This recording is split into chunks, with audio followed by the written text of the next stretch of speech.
A very good morning to one and all of you.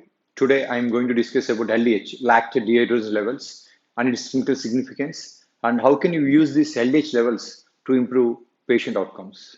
LDH catalyzes the conversion of pyruvate to lactate and also NAD plus to NADH. LDH helps us to detect tissue damage such as blood or liver disease and to monitor this progress, determine prognosis, response to treatment of certain cancers, and also helps us to evaluate body fluids. LDH is useful because it can alert the doctor that cellular injury is occurring. In a similar fashion, tests such as CRP warns us that inflammation is occurring somewhere in the body. A reference value is 122 to 222 units per liter. Specimen, serum, red top tube.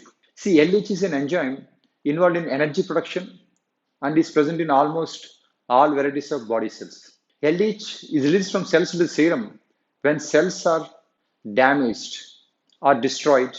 Blood LDH levels is a non-specific marker for the presence of tissue damage somewhere in the body. It cannot be used to identify the underlying cause or location of the cellular damage. In conjunction with other blood tests, LDH helps to evaluate for and monitor conditions that lead to tissue damage, such as liver diseases, blood diseases, or cancer. Body fluid LDH. So high LDH levels in CSF tells us that it might be a bacterial meningitis, pericardial fluid, pleural fluid, or peritoneal fluid LDH in conjunction with other tests helps us to differentiate between transudate and exudate. So what are the indications of LDH test?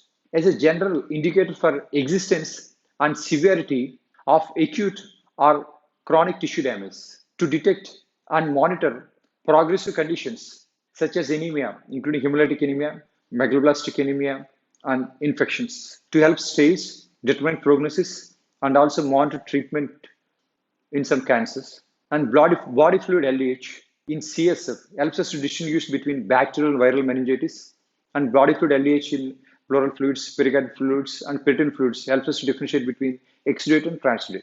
Increased LDH levels, hemolytic anemia, pernicious anemia, infections, sepsis, infarctions, acute kidney disease, acute liver disease, acute muscle injury, pancreatitis, bone fractures, malignancies, severe shock, and also in hypoxic states. A high LDH level in blood may indicate that treatment of cancer like chemotherapy is not successful.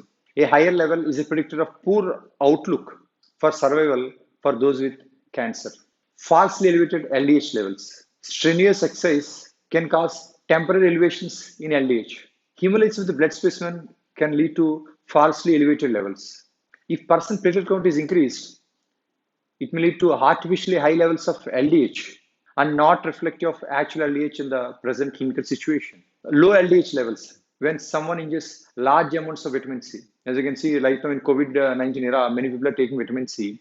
It may lead to falsely low LDH levels. So how does body fluid LDH helps us? So high LDH in CSF indicates most likely as a bacterial cause, whereas low or normal level may indicate viral meningitis. A high LDH levels in pleural fluid, pericardial fluid, or peritoneal fluid indicates that it is an exudate, whereas low level indicates that it is a transudate. So these are the references for further reading. And please subscribe to YouTube channel, and please ask your colleagues also to subscribe to YouTube channel. We'll be making more medical videos. If you have any doubts, you can post as a comment below this YouTube video, and whenever I'm free, I will reply. Thank you.